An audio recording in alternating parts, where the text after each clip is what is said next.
بڑھتی دہشت گردی کی کیا وجوہات ہیں؟ دہشت گردی سے کیسے نمٹنا ہے؟ یہ اہم ترین سوالات کل صبح 11 بجے پارلیمانی کمیٹی کے بند کمرہ اجلاس میں شرکاء کے پیش نظر ہوں گے، جہاں عسکری قیادت منتخب نمائندوں کو ملک میں دہشت گردی کے بڑھتے مسئلے اور اس کے پس منظر سے آگاہ کرے گی۔ وزیراعظم کے دفتر سے جاری بیان میں کہا گیا ہے کہ قومی سلامتی کی پارلیمانی کمیٹی کا اجلاس قومی اسمبلی کے ہال میں منعقد کیا جائے گا، جس میں تمام سیاسی جماعتوں کے پارلیمانی قائدین اور ان کے نامزد نمائندے شریک ہوں گے۔ بیان میں کہا گیا کہ دہشت گردی کے مسئلے پہ تمام سیاسی جماعتوں کی مشاورت سے متفقہ پالیسی بنائی جائے گی۔ دیر آئے درست آئے، یقیناً اس قسم کا اجلاس کو تو بہت پہلے منعقد ہو جانا چاہیے تھا، کیونکہ اعداد و شمار کی روشنی میں اگر دیکھیں تو شہباز شریف کے پہلے دور حکومت سے دہشت گردی میں اضافے کا جو رجحان سامنے آیا تھا، ان کی دوسری اننگز یعنی کہ فروری 2024 کے متنازع انتخابات کے بعد نہ صرف جاری رہا بلکہ مزید توانا ہوا۔ یہ اس بات کو ظاہر کرتا ہے کہ دہشت گردی کے خلاف جنگ میں شہباز حکومت کی موجودہ حکمت عملی وہ مؤثر نہیں۔ مرض بڑھتا گیا جو شہباز صاحب نے دوا کی۔ Pakistan institute for conflict and security studies کی رپورٹ کے مطابق 2022 میں دہشت گردی کے حملوں میں 29% اضافہ ہوا، جو 2023 میں بڑھ کر 70% ہو گیا، جبکہ 2024 میں اضافہ 40% رہا۔ اور 2025 میں جس تواتر کے ساتھ اور بڑے پیمانے پہ دہشت گردی کی کارروائیاں ہو رہی ہیں وہ ہمارے سامنے ہیں۔ حکومت نے دہشت گردی کے خلاف جنگ کا تمام تر بوجھ وہ سیکورٹی اداروں پہ ڈالا ہوا ہے، لیکن اس جنگ کو جیتنے کے لیے جس سیاسی اور نظریاتی بیانیے کی ضرورت ہے، جو انسانی، سماجی اور معاشی اصلاحات ہونی ہے، وہ آپ کو نظر نہیں آتی۔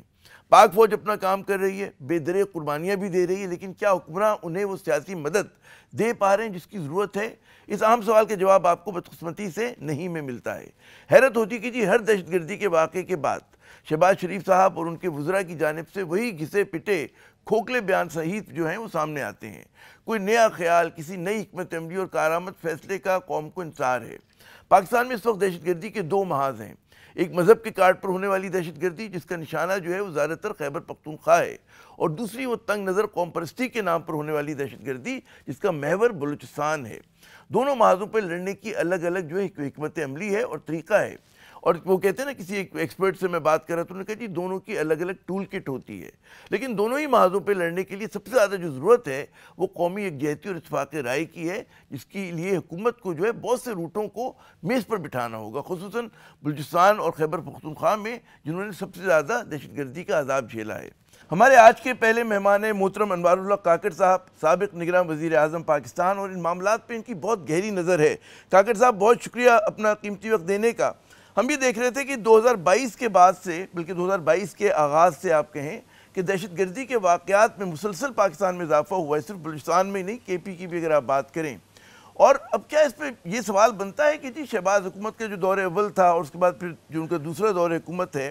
اس میں اس لڑائی کے خلاف جو بھی حکمت عملی اپنائی گئی ہے وہ اتنی مؤثر ثابت نہیں ہوئی ہے؟ بہت شکریہ۔ دیکھیں، لڑائی کے خلاف حکمت عملی مؤثر ہے یا غیر مؤثر ہے، اس سے پہلے کے سٹیج پہ میرے خیال میں لڑائی کے نیچر کو سمجھنے کی ضرورت ہے۔ درست، کہ کیا یہ کنونشنل وارفیئر ہے، یہ نان سٹیٹ ایکٹرز کی جانب سے جو گوریلا وارفیئر ہے، اس کی نیچر کو جب تک ہم نہیں سمجھیں گے تو میرے خیال میں اس کی جو اسٹریٹجی ہے، اس کے ایفیکٹونیس پہ غالباً اتنی مؤثر رائے نہیں ہوگی اس کے متعلق۔ یہ جتنی بھی جنگی کیفیت ان نان سٹیٹ ایکٹرز نے ہم پہ امپوز کی ہے، وہ دو تین فیکٹرز ایسے میں اہم سمجھتا ہوں جو پوسٹ 2022 یا 2021 اگر آپ اس کو کہہ سکیں، امریکن وڈرول کے بعد سے جو لیفٹ اوور گیجٹس تھے، وڈرول، جی ہاں، نیٹو وڈرول کے بعد جو گیجٹس تھے، آپ سوچیں نا کہ 8 ملین رائفلز وہ غائب ہیں۔ اب اگر 8 لاکھ رائفلز جو کہ بڑی سوفسٹیکیٹڈ رائفلز ہوں وہ اس خطے میں موجود ہوں، وہ کہاں ہیں؟ ان میں سے اکثر بلیک مارکیٹ میں جو ہے نا، ان انسرجن گروپس کو، ان ٹیررسٹ کو اویلیبل ہیں، جس کی وجہ سے ان کی جو آپریشنل کیپیبلٹی ہے وہ تھوڑی سی بڑھ گئی ہے۔ اس وجہ سے آپ کو یہ سرج بھی نظر آ رہی ہے۔ اس کا ایک پرائم ریزن جو ہے وہ ان گیجٹس کی وجہ سے ہے۔ اچھا، آپ کا کہنا یہ کہ کیونکہ ان کے پاس جدید اسلحہ آ گیا، اور ہمیں پتہ ہے سنائپر رائفل سے لے کے نائٹ ویژن بھی ساری چیزیں ہیں ان کے پاس، بالکل یہ ایک اہم فیکٹر ہے۔ لیکن ہم نے دیکھا کہ پاکستان دنیا کا وہ واحد ملک بنا تھا کہ جس نے اپنے زور بازو پہ دہشت گردی کو بالکل ختم کر دیا تھا تقریباً۔ پھر اس پہ کے تناظر میں ہم یہ دیکھتے ہیں کہ 2022 سے جتنا بھی زور ہے وہ اس بات پر ایک کائنیٹک آپریشنز پر ہے. فوج اپنی قربانیاں دے رہی ہے, مسلسل وہ مطلب ہے دہشت گردوں سے لڑ رہی ہے, لیکن اس کے ساتھ ساتھ جو ہے جو سیاسی چیزیں ہونی چاہیے تھی, جو معاشی اصلاحات ہونی چاہیے تھی, جو سماج میں آپ کو ایک کہتے ہیں نا بہتری لانے کے لیے, چاہے وہ کے پی ہو چاہے بلوچستان ہو, وہ آپ کو بالکل نظر نہیں آ رہا. لگتا ہے کہ یک طولہ ہے ہماری پالیسی پاکستان کی کہ ٹھیک ہے کہ فوج کا تو کام لڑنا ہے وہ لڑ رہی ہے, لیکن سیاستدانوں کا بھی جو لب و لہجہ ہے, چاہے وہ میں بگٹی صاحب کو سنتا ہوں یا دیگر جو ہمارے سول وہ ہیں لیڈرز ہیں وزیر اعلیٰ بلوچستان سے لے کر چاہے وزیر اعظم تک, ان کے پاس کوئی نیا خیال نظر نہیں آ رہا کہ جہاں پہ وہ لگے کہ جی اس لڑائی کو کہتے ہیں نا کہ سپورٹ کر سکیں فوج کے ایفرٹ کو. دیکھیں ایسا بھی نہیں ہے. میرا اپنا یہ خیال ہے کہ یہ سوشل کلاس اوپینین میکرز نے, انہوں نے کیا بندوق تو خود نہیں اٹھانی, انہوں نے جو اٹھانا ہے یا جو کہنا ہے وہ اپنا ریزالو شو کرنا ہے. دیکھیں ان انسرجنٹس کا جو مین گول ہوتا ہے وہ جو آپ کی ول ٹو فائٹ ہے, جو ریزالو ٹو فائٹ ہے, وہ اس کو کم کرنا چاہتے ہیں یا ختم کر دینا چاہتے ہیں. یہ دو ٹارگٹس یا گول پوسٹ ان کی ہوتی ہیں کسی بھی انسرجنسی کو کامیاب ہونے کے لیے. اگر وہ نہیں ہوتی ہے تو وہ ریورس ہو جاتا ہے. اگر آپ اپنا گول پوسٹ یہ کہ انسرجنٹس کو یہ پیغام جائے, یہ میسج جائے کہ نو میٹر واٹ, وہ کتنا ہی وائلنس کا دہشت کا استعمال نہ کریں,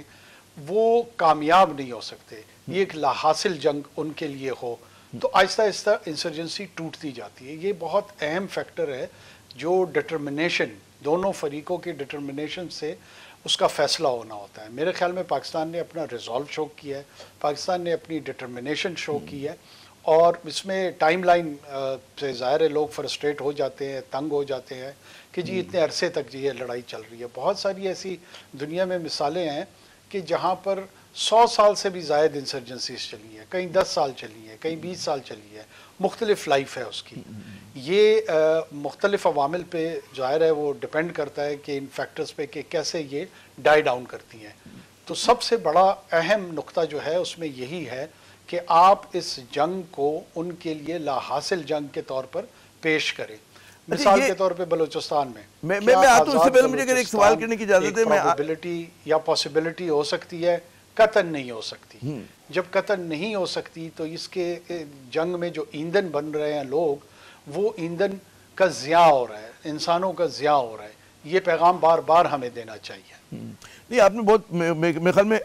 اہم نقطہ اٹھایا کہ ٹھیک ہے ٹف ٹاک بہت ضروری ہے کہ سخت لب و لہجے میں بات کرنا, لیکن اس کے ساتھ ساتھ آپ کو پتہ ہے کیونکہ بڑا ایک کمپلیکس طرح کی یہ لڑائی ہے, پیچیدہ لڑائی ہے, اور میں سمجھتا ہوں دو فرنٹس ہیں. کے پی کا فرنٹ بالکل الگ ہے اور بلوچستان میں اس کے ایک انسرجنسی کا سامنا ہے. ہم آپ کی آج کی گفتگو میں بلوچستان پہ زیادہ فوکس کرتے ہیں کہ اس میں صرف ٹف ٹاک کے ساتھ ساتھ جو دیگر کام کرنے کے, کہ آپ جو نوجوان جو وہاں پر ریکروٹ ہو رہے ہیں ان کو روکنے کے لیے, مطلب ہے کہ وہ تو ٹھیک ہے آپ دہشت گردوں کو تو آپ جو مرضی دھمکی دیں, لیکن ایک جو اصلاحات کی ضرورت ہوتی وہ بالکل نہیں ہو رہی ہیں, وہ بالکل نظر ہوتی ہوئی نہیں آ رہی. اور جو لوگ مطلب مین اسٹریم بلوچ پارٹیز کے, ان سے بھی کوئی ہم نہیں دیکھتے کہ ان کو اعتماد سازی ہو رہی ہے, ان کے ساتھ ان کو اعتماد میں لیا جا رہا ہو. جی دیکھیں, میرا یہ نہیں خیال کہ بالکل ہی اگر ہم اس حد پہ اس کی اسیسمنٹ کریں کہ کوئی حکومت وہاں کام نہیں کر رہی. مختلف حکومتوں نے وقتاً فوقتاً لوگوں کو مین اسٹریم کرنے کی کوشش بھی کی ہے. جو سرنڈر پالیسیز ہیں اس میں لوگ واپس بھی آئے ہیں, کئی لوگوں نے ہتھیار ڈالے ہیں, جابز کریشن ہوئی ہے, ڈیولپمنٹ کے پروجیکٹس وہاں پہ چل رہے ہیں. ساؤتھ کا پیکج ہمارا لگ بھگ کوئی 2 ٹریلین روپیز کے قریب جو ہے نا روڈ انفراسٹرکچر میں, دوسرے میجر ڈیولپمنٹ پروجیکٹس میں اس کی امپلیمنٹیشن ہوئی. ایسا نہیں ہے کہ کچھ نہیں ہوا, اس سے زیادہ ہو سکتا ہے. آپ کے پاس تربت میں یونیورسٹی آ گئی ہے, لولائی میں یونیورسٹی آ گئی ہے, لسبیلا میں یونیورسٹی آ گئی ہے, خزدار میں یونیورسٹی ہے. آخر یہ تمام جو پروجیکٹس ہے یہ اس کی ایگزیکیوشن اسٹیٹ نے کی ہے نا, سروس ڈیلیوری کا کام کیا ہوا ہے, جابز کریشن وہاں پہ ہوئی ہیں. ایسا نہیں ہے کہ بالکل بھی کچھ نہیں ہوا ہے اور صرف کائنیٹکس چل رہی ہیں یا کائنیٹکس پہ ہی ریلائنس چل رہا ہے. کائنیٹکس کے ساتھ ساتھ یہ تمام کمپوننٹ جو ہیں وہ بھی میرے خیال میں چل رہے ہیں. ہو سکتا ہے بہت زیادہ افیکٹو نہ ہو, ان کو اور بہتر کرنے کی ضرورت ہو, اس پہ ضرور بحث ہونی چاہیے. آپ کی اتنی گہری نظر ہے آپ کے خیال میں, لیکن ان اٹینڈنٹ نہیں ہے. نہیں, مسنگ لنک کیا ہے وہ یقیناً دیکھیں پروجیکٹس تو سندھ میں بھی کہتے ہیں کہ یہ مسئلہ ہم نے حل کر دیا, یہ سڑک بن گئی, لیکن عوام جو ہے اس سے مطمئن نہیں ہو پا رہے. تو جو میں بات کروں کہ پولیٹیکل اس کا ایک ڈائمنشن ہوتا ہے نا ہر لڑائی کا، کہ ٹھیک ہے آپ نے کائنیٹک آپریشن اکوپمنٹ بھی کی، لیکن اگر آپ کا لوگوں سے کمیونیکیشن اچھا نہیں ہے، پیغام آپ اچھا نہیں دے رہے، نیریٹو بلڈنگ نہیں کر رہے، تو پھر تو ظاہر ہے کہ ہم دیکھ رہے ہیں کہ جو مڈل کلاس بلوچ ہے یا نوجوان ہے وہ تو بہت ریڈیکل تھنکنگ کے ہیں۔ دیکھیں وہ ریڈیکل تھنکنگ میرے خیال میں اس وجہ سے بھی آ جاتی ہے کہ جب بی ایل اے کے بیہسٹ پہ یا دوسرے ملیٹنٹس آرگنائزیشن جتنی ہیں، اگر وہ اپنے کائنیٹکس کو اس انداز میں پیش کریں گی کہ عام آدمی یہ سوچنا شروع کر دے کہ شاید یہ کامیاب ہونے کی طرف جا رہے ہیں، تو لوگوں کا رجحان اس طرف بڑھتا ہے۔ ہم نے میرے خیال میں اپلیکیشن آف فورس اس انداز میں کرنی ہے کہ لوگوں کو یہ یقین آ جائے کہ یہ کائنیٹکس ناکام ہوگی، یہ کامیاب نہیں ہوں گی۔ اس پہ ہمیں بہت افیکٹو پلاننگ کی ضرورت ہے۔ اچھا، اس پہ آپ کے خیال میں ایک تو اس کا تو پھر وہی آ جاتا ہے کہ جی آپ نے جو شروع میں بات کی تھی کہ جی ریزولو کا آپ کو مظاہرہ کرنا ہے، یہاں پہ جو کہتے ہیں جی ایک مسنگ پولیٹیکل ڈائمنشن ہے، وہ کیا ہے کہ جہاں پر آپ سمجھتے ہیں جو آپ کا تجربہ کہتے ہیں کہ یہاں پہ توجہ دیں آپ کہ ٹھیک ہے آپ نے ٹف ٹاک کر لی لیکن آپ نے دیکھا اس سے فرق اتنا نہیں پڑ رہا۔ جی اب وہ مذاق بن گیا نا، وہ جو محسن نقوی صاحب نے کہا تھا، مجھے جملہ کہنے تھے محسن نقوی صاحب نے کہا جی ایک ایس ایچ او کی مار ہیں، اب وہ لوگ بار بار چلا رہے اور ان کو مطلب ہے تانا زنی پیچیدہ مسئلے کو آپ نے بڑے ہی سادہ انداز میں بات کر دی اس کے اوپر نا، تو یہ بھی ایک ابلاغ کی ایک ہے نا، کمزوری تو ہے یہ۔ جی دیکھیں دونوں جانب میں سمجھتا ہوں کہ صرف اس تانا زنی سے آپ ٹھیک ہے محسن نقوی صاحب کے خلاف ایک سمیئر کمپین چلائی جا سکتی ہے، یہ بات ان کو نہیں کہنی چاہیے تھی، انہوں نے کہہ دی، کیا یہ پوری کی پوری جو انسرجنسی ہے وہ محسن نقوی کے ایک جملے کے ارد گرد گھوم رہی ہے؟ یہ بھی بڑا غیر سنجیدہ رویہ ہے۔ ایک آدھ جملہ کسی بھی پولیٹیکل لیڈرشپ سے، کسی بھی شخصیت سے وہ آؤٹ آف کانٹیکسٹ کہا جا سکتا ہے اور کہا ہوگا، لیکن اس کو بنیاد بنا کر پوری ایک انسرجنسی کے لیے ایک حتمی رائے قائم کرنا، یہ کہاں کا انصاف ہے؟ میں سمجھتا ہوں کہ اس کو ہمیں خود بھی ریوزٹ، یہ صرف محسن نقوی کا ملک تو نہیں ہے نا، یہ میرا بھی ہے، یہ آپ کا بھی ہے، یہ بزنس مین کا بھی ہے، جج کا بھی ہے، جرنل کا بھی ہے، جرنلسٹ کا بھی ہے، تمام لوگوں کا ہے۔ جب اس کی ایگزسٹنس کو وہ چیلنج کر رہے ہیں تو بجائے اس کے کہ ہم جگتیں کرائیں یا تانا زنی ایک دوسرے کو کریں، اس کی بہتری اور امپرومنٹ، ایون اگر اس کا نیریٹو ہے اس میں کنٹریبیوشن کرنی چاہیے، جو سلوشن ہے اس کی طرف نشاندہی کرنی چاہیے، بجائے اس کے کہ ایک جملے کو لے کے بیٹھ جائیں اور اسی جملے کے ارد گرد جو ہے نا ہم پورا ایک ایسا بیانیہ تشکیل کرنے کی کوشش کریں کہ جی اس جملے کی وجہ سے چیزیں خراب ہوں گی۔ نہیں، وہ ظاہر ہے کہ کوئی بھی جو بھی اس چیز کو سمجھتے ہیں جملے کی وجہ سے نہیں کہہ رہا ہے کہ ہو رہا ہے، جیسے آپ بات کریں بڑے میجرڈ طریقے سے کر رہے ہیں، سنجیدگی کے ساتھ کریں، تو جو لوگ وزیر ہوتے ہیں جن کے پاس ذمہ داری ہوتی ہے تو بڑا سوچ سمجھ کے بات کرنی چاہیے، تو ایک پارٹ آف دا ٹریننگ ہوتا ہے کیونکہ چیزیں ایگریویٹ ہو جاتی ہیں ایک سلپ آف ٹنگ سے، تو آپ اسے بہتر جانتے ہیں اس چیز کو نا، تو ظاہر ہے کہ لوگ وہ تانا زنی، ظاہر ہے کہ دشمن کسی اور طرح سے جو ہے اس کو استعمال کر رہا ہے، اور جو ہمدرد ہے پاکستان کے وہ دکھ کے ساتھ کریں کہ غالباً ایسا نہیں کرنا چاہیے تھا، آپ کو ایک کہتے ہیں نا اچھی گفتگو کرنی چاہیے، ایسی کہ لوگوں کے دل و دماغ جیت رہی ہو، نہ کہ ناراض کر رہی ہو۔ تو خیر یہ آپ نے درست بات کی کہ عامیانہ کی بات ہے۔ آپ کی طرف آؤں گا کہ پولیٹیکل ڈائمنشن کیا ہے جو مسنگ لنک ہے ہمارے یہاں، کہ آپ نے کائنیٹک آپریشن کر رہے ہیں، فوج قربانیاں دے رہی ہیں، سیاستدان کو کیا کرنا چاہیے؟ دیکھیں سیاستدان کو، جو کہ مین سٹریم پاکستان کے سیاستدان ہیں یا بلوچستان کے سیاستدان ہیں، کیا اکنامک اور پولیٹیکل رائٹس وہ بلوچستان کے لوگوں کے وہ ایبیوز ہوئے ہیں، وہ ڈینائی ہوئے ہیں، جس کو آپ لیجسلیشن کے ذریعے ایڈریس کر سکیں یا ایڈمنسٹریٹو میجر کے ذریعے ایڈریس کر سکیں؟ کیا بلوچستان کے لوگوں کو پاکستان میں بزنس کرنے کا قانونی اختیار نہیں ہے، پاکستان کی فوج میں جانے کا اختیار نہیں ہے، پولیس فورس میں جانے کا اختیار نہیں ہے، پارلیمان میں آنے کا اختیار نہیں ہے، ججز جوڈیشری میں آنے کا اختیار نہیں ہے؟ کون سی ایسی چیز ہے جو باقی ماندہ پاکستانیوں کو تو اویلیبل ہے لیکن بلوچستان کے لوگوں کو بائی لا ڈینائی کر دی گئی ہے یا بائی پریکٹس ڈینائی کر دی گئی ہے؟ ایسی صورتحال تو ہے نہیں۔ جب ایسی صورتحال نہیں ہے تو ان کی ڈیمانڈ کیا ہے؟ ان کی ڈیمانڈ یہی ہے کہ وہ کہتے ہیں کہ ہم نے جیوگرافی کو آلٹر کرنا ہے، ہم نے ایک نئی ریاست کی تشکیل دینی ہے، اور اس تشکیل کے حصول کے لیے ٹیررزم اور ٹیرر جو ہے وہ بطور ٹول اپلائی کرنا ہے، پاپولیشن کو ہراس کرنا ہے، ٹیررائز کرنا ہے، دہشت زدہ کرنا ہے۔ یہ جو مشن سٹیٹمنٹ ہے، اس مشن سٹیٹمنٹ کو جب آپ سمجھنے کی کوشش اور اس کا جب آپ کریکٹ ڈائگنوسس کرتے ہیں تو آپ کو سمجھ آتی ہے کہ یہ پولیٹیکل سٹرگل یا موومنٹ سے زیادہ ایک ٹیرر موومنٹ ہے، اور ٹیرر موومنٹ کو پوری دنیا میں جو ہے کوئی ایکسیپٹیبلٹی نہیں دی جاتی۔ اب آپ جعفر ایکسپریس کے تناظر میں دیکھیں کہ سیکیورٹی کاؤنسل، امریکن حکومت، یو کے کی حکومت، EU، China, Russia,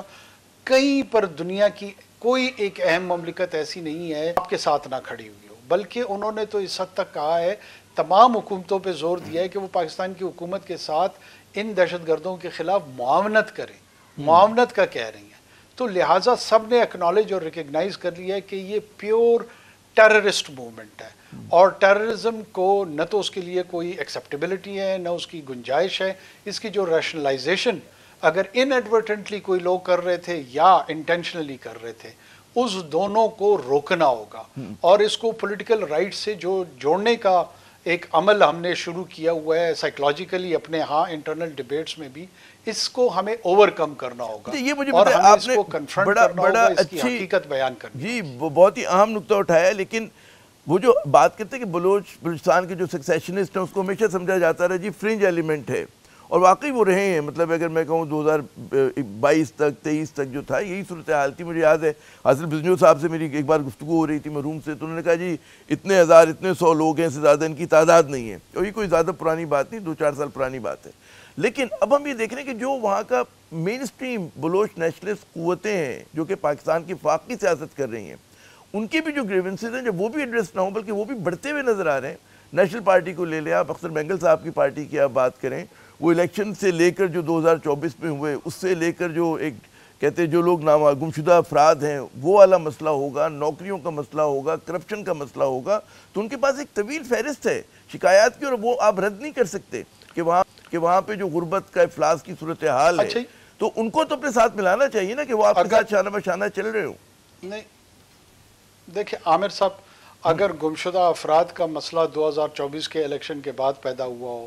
electoral process کے اوپر سوالات جو ہیں وہ 2024 کے بعد پیدا ہوئے ہوں، کرپشن کے جو انگلیاں اٹھتی ہیں وہ 2024 کے بعد اٹھی ہوئے ہوں، تو میں آپ کے اس آرگومنٹ کو تسلیم کر لوں گا کہ یہ سرج بھی اسی وجہ سے آئی ہے۔ یہ جب اختر مینگل صاحب کی جماعت کو 2018 کے الیکشن میں 10 MPAs ان کے منتخب ہوتے ہیں تو اس الیکشن پہ دوسروں کو اعتراض تھا۔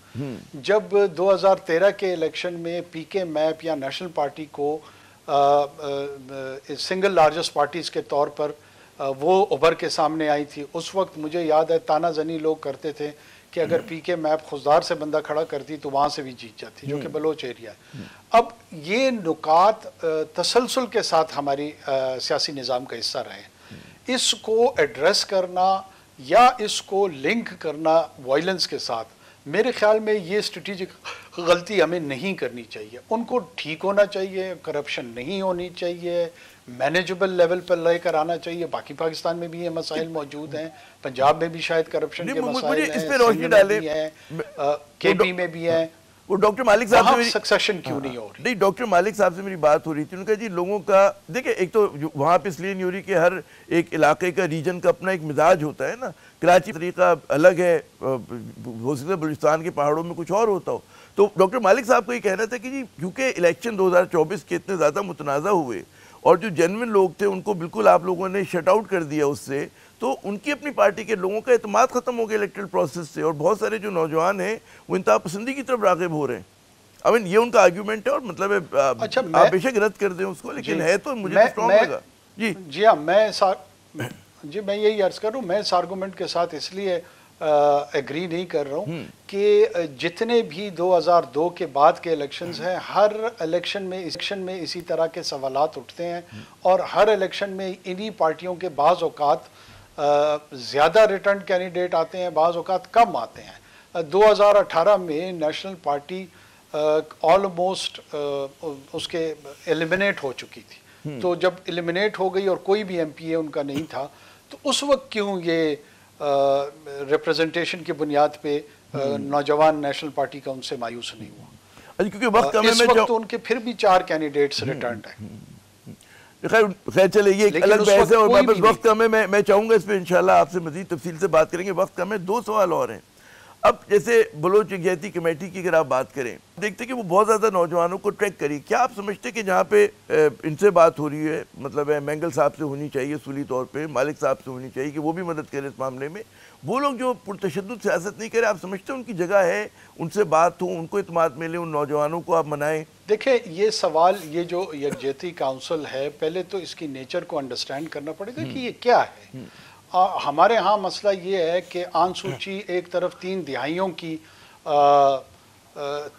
جد و جہد کرتی ہیں، پھر کہیں جا کر کوئی کہتا ہے کہ وہ کسی گلوبل ایوارڈ کے لیے ان کو نامینیٹ کیا گیا ہے یا ان کو دیا گیا ہے۔ یہاں پہ 6.5 ماہ کی ایک سو کالڈ موومنٹ کریٹ کر دی جاتی ہے، اور اس کو آؤٹ آف پروپورشن اس کی پلیسمنٹ کو اتنا بڑھا چڑھا کے پیش کیا، ایگزیجریٹ کر کے پیش کیا جاتا ہے۔ یکجہتی کاؤنسل یس وہ ضرور بات کرتی ہے وائلیشن آف رائٹس کی۔ کس کی وائلیشن آف رائٹس کی؟ وہ ملیٹنٹس کے رائٹس کی سپوکس پرسن ہے، وہ ہیومن رائٹس کے چیمپئن نہیں ہے۔ اگر وہ ہیومن رائٹس کے چیمپئن ہوتے تو رائٹ ٹو لائف جو ہے نا، وہ جو جعفر ایکسپریس میں معصوم لوگوں کی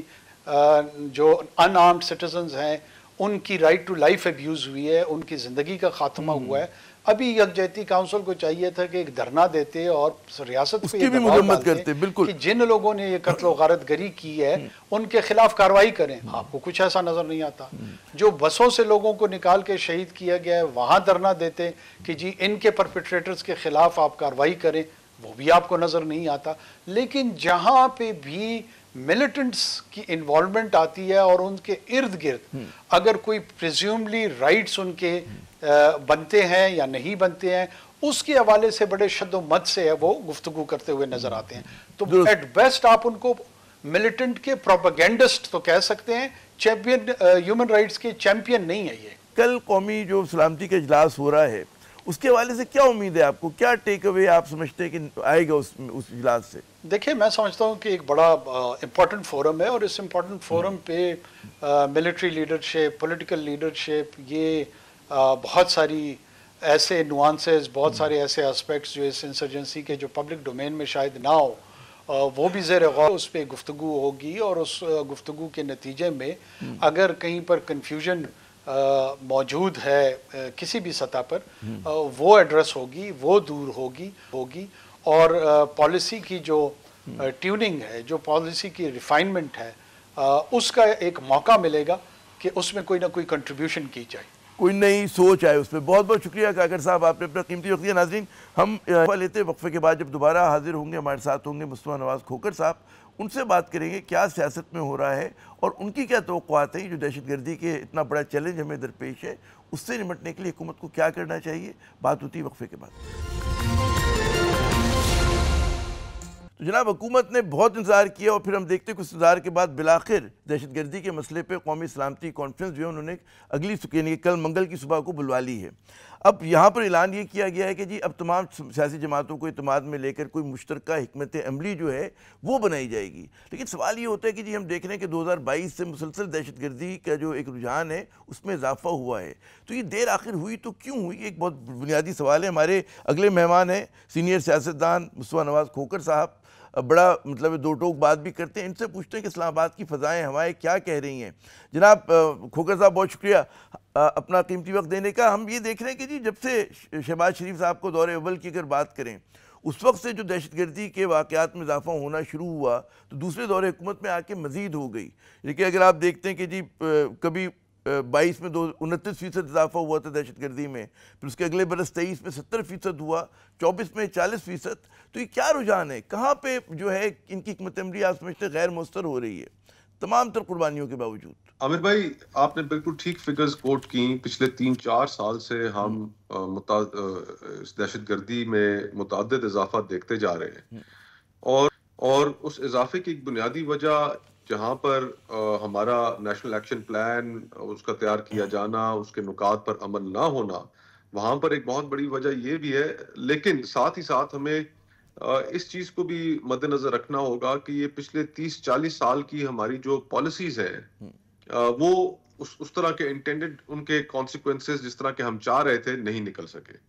اب پاکستان میں دہشت گردی کی 2 براڈ کیٹیگریز ہیں. ایک اس وقت جس طرح کی دہشت گردی سے ہم نمبرد آزما ہے اس کا تعلق مذہبی دہشت گردی سے ہے. وہ زیادہ تر خیبر پختونخوا دیگر ملک کے حصوں میں بھی ہو رہی ہے, لیکن اس کا جو مین برنٹ فیس کر رہا ہے وہ خیبر پختونخوا فیس کر رہا ہے. وہاں پر جو ہماری پالیسی رہی پچھلے 3-4 دہائیوں سے وہ ایک اپیزمنٹ کی پالیسی تھی, لک دا ادر وے کی پالیسی تھی, گڈ اور بیڈ طالبان کی پالیسی تھی, جس کی وجہ سے وہاں پر کریڈیبلٹی کرائسس بھی پیدا ہوا. اور بڑے ہم لوگ کہتے رہ گئے بڑا عرصہ کہ جی آپ ٹی ٹی پی میں اور ٹی ٹی اے میں آپ فرق مت کیجئے, یہ they the two sides of the same coin. لیکن ہماری باتیں سنی نہیں جاتی تھیں اور ہمیں یہی کہا جاتا تھا کہ یہ پوسٹ امریکن وڈرال افغانستان کے اندر ہمیں ایک دوست حکومت چاہیے جو انڈیا کے انفلوئنس کو وہاں پر کرٹیل کرے اور وہ ہماری ایک حمایتی حکومت ہوگی. لیکن آج صورتحال اس کے بالکل برعکس ہے اور ٹی ٹی اے نے وہاں پر پناہ گاہیں فراہم کر رکھی ہیں ٹی ٹی پی کو, جو پاکستان میں حملے کرے جا رہی ہیں. یہ ایک ہماری پالیسی کا فیلئر ہے. دوسری طرف بلوچستان کی جو دہشت گردی ہے اس کا تعلق ایک حریت پسند موومنٹ سے ہے. بی ایل اے ایک دہشت گرد تنظیم ہے, دیگر اور دہشت گرد تنظیمیں بھی ہیں, اور وہ وہاں پر جو ایک لانگ سٹینڈنگ جو ایشوز تھے جن کو پالیٹکس ریزالو نہیں کر سکی, میں پالیٹیشین کا نام نہیں لے رہا, میں پالیٹکس کا نام لے رہا ہوں, کہ جس کو پالیٹکس ریزالو نہیں کر سکی, اس صوبے کی جو محرومیاں تھیں, جو دیگر وسائل کے حوالے سے ایشوز تھے, اور پھر جیسے ایک بہت بڑا ایشو ہے, تو جب پولیٹیکل پارٹیز اس کے اوپر ڈیلیور کر نہیں سکیں, پالیٹکس میں ڈیلیور کرنے کی سخت نہیں رہ گئی, سویلین سپیس ساری کی ساری سیڈ کر دی, تو سارا نظام بے معنی ہو کر رہ گیا. اور آج وہاں پر ایک چیلنجنگ صورتحال کا سامنا ہے. مجھے دونوں جو صورتحال کا سامنا ہے, چاہے وہ خیبر پختونخوا میں ہو یا بلوچستان میں ہو, مجھے پوری اس چیز کی امید ہے, یقین ہے کہ انشاءاللہ ہماری سیکیورٹی فورسز دہشت گردی کے ساتھ ڈیل کرنے کا ایکسپیرینس بھی انہیں ہے, ماضی میں انہوں نے کیا بھی ہے اور مستقبل میں کر بھی لیں گے. لیکن اس سے بڑا یہاں پہ مجھے ایک سوال اگر کرنے کی اجازت دیں, یہ بالکل آپ نے درست کہا کہ ہماری فوج بے تحاشا ہیں, وہ اپنا کام بھی کر رہے ہیں, لیکن جو ہم جیسے لوگوں کو کراچی میں بیٹھ کے نظر آتا ہے وہ مسنگ پولیٹیکل اینگل نظر آتا ہے کہ جو فوج کی کوششوں کو, قربانیوں کو سپلیمنٹ کرنے کے لیے جو سیاستدانوں کو کرنا چاہیے, حکومت کو کرنا چاہیے, وہ نہیں ہو رہا. اصلاحات نہیں ہو رہی ہیں, پولیٹیکل نیریٹو یعنی کہ بیانیہ نہیں بنایا جا رہا کاؤنٹر ٹیررزم کے اوپر. اور پوسٹ جعفر ایکسپریس کے اس میں ہم دیکھتے ہیں کہ جو بھی گفتگو کی, چاہے وزیر اعظم صاحب نے کی ہو, چاہے وزیر اعلیٰ بلوچستان نے کی ہو, اس میں آپ کو ایک مطلب کوئی نئی تھنکنگ نظر نہیں آ رہی. وہ تو ایک ہوتا ہے نا دا سیم اولڈ, وہی گھسے پٹے بیانات, وہی طرز سیاست, اور اس میں جو ایک نئی سوچ کی ضرورت ہے اس مسئلے سے نمٹنے کے لیے, وہ کہیں نظر نہیں آ رہی ہے. جی بالکل ایسے ہی ہے. دیکھیں کاؤنٹر ٹیررزم کی جو بھی اپروچ جب بھی اپنائی جاتی ہے, خواہ وہ دنیا کے کسی ملک میں بھی اپنائی گئی ہو, اس کے اندر اس کے مختلف محرکات ہوتے ہیں. اور ہمارے ہاں جو اب ٹیررزم کو ڈیل کرنا ہے, اس کے آن گراؤنڈ آپریشنز وہ ایک بہت بڑا ایلیمنٹ ہے, لیکن that's not the only element. جس طرح آپ نے ذکر کیا کہ ایک کاؤنٹر نیریٹو کہ بیانیہ, آخر ریاستیں جب دنیا بھر میں اس طرح کے چیلنجز کو فیس کرتی ہیں تو وہ اس کے مقابلے میں اپنا بیانیہ کیا لے کر آتی ہیں. ایک تو دیکھیے معصوم لوگوں کی جب جانیں ضائع ہوتی ہیں, چاہے وہ مزدور ہو, چاہے وہ درزی ہو, نائی ہو, تو ایک سمپتھی کی ویو تو کھڑی ہوتی ہے. لیکن ہمارے ہاں پچھلے چند سالوں سے ہم پالیٹکس میں اور پولیٹیکل پولرائزیشن ہماری اتنی ہو چکی ہے کہ ہم کسی ایک نقطے پہ اکٹھے نہیں ہو پاتے. ابھی دیکھیے جو کل پرسوں تقریریں ہوئیں قومی اسمبلی میں بھی, جو پریس کانفرنسز بھی ہوئیں, ہماری اس وقت جو بڑی پرائیورٹی ہے وہ ٹیررزم کو ڈیل کرنا ضروری ہے. اس میں کسی کے سوشل میڈیا اکاؤنٹس کے پیچھے جانے کی ہمیں اس وقت کیا ضرورت ہے؟ یہ بڑا آپ نے اہم دلچسپ نقطہ, یہی میرا اگلا سوال بھی تھا کہ حکومت کا زیادہ غصہ جو ہے وہ پی ٹی آئی پہ یا حزب اختلاف پہ اتر رہا ہے, بجائے اس کے کہ آپ دہشت گردوں پہ کریں. تو یہ کیا حکمت عملی ہے؟ تو اس میں تو آپ کو لگتا ہے کچھ نہیں سیکھا انہوں نے. دیکھیں یہ تو اس کو ایک لفظ استعمال کرتے ہیں اسکیپ گوٹنگ, کہ عوام کی توجہ ہٹانے کے لیے بھی اور عوام کے سامنے بھی کہ جناب دیکھیں ایک واقعہ ہو گیا اور اس واقعے میں انہوں نے کیا. ارے بھائی یہ تو سوشل میڈیا پر بیٹھے ہیں نا، جو آن گراؤنڈ جو دہشت گرد تنظیمیں پنپ رہی ہیں ان کو کیسے کاؤنٹر کرنا ہے، اس کو نیریٹو کو کیسے کاؤنٹر کرنا ہے، ریڈیکلائزیشن کو آپ نے کیسے کاؤنٹر کرنا ہے، ان کے جو تانے بانے دنیا بھر سے ملتے ہیں، مختلف جو اس وقت ایک طرح کی گریٹ گیم بھی کھیلی جا رہی ہے ہمارے ملک کے اندر، جو کمپیٹنگ انٹرسٹس ہیں. اگر آپ بی ایل اے کی ویڈیوز اٹھا کر دیکھیں تو کوئی ایسی ویڈیو اس میں نہیں ہوتی جس میں وہ چین کا ذکر نہیں کرتے. ایک طرف آپ کہتے ہیں کہ چین کو آپ اپنے صوبے کے وسائل کو ایکسپلوئٹ کرنے کی اجازت نہیں دیں گے، تو دوسری طرف پھر ذہن میں یہ سوال کھڑا ہوتا ہے کہ ایک اور پروجیکٹ ہے ریکودیک، تو وہاں پر کیونکہ ویسٹرن کمپنیز کے انٹرسٹ انوالوڈ ہیں تو وہاں پر تو آپ جا کر کوئی حملہ نہیں کرتے. تو یہ ایک بڑی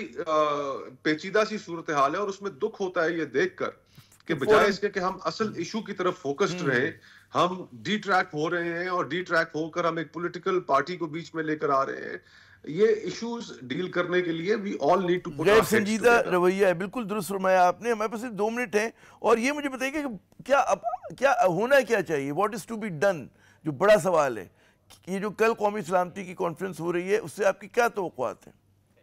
دیکھیں ہونی چاہیے، ٹھیک ہے، لیکن جتنا سیاستدانوں کے اختیار میں چیزیں ہیں آپ بھی جانتے ہیں، میں بھی جانتا ہوں، اس اسمبلی کی حیثیت سے بھی ہم واقف ہیں کہ جس میں جو لوگ فارم 47 کے ذریعے بٹھائے گئے ہوں وہ کہاں کوئی ایک متبادل رائے دیں گے یا سچائی کی باتیں کریں گے.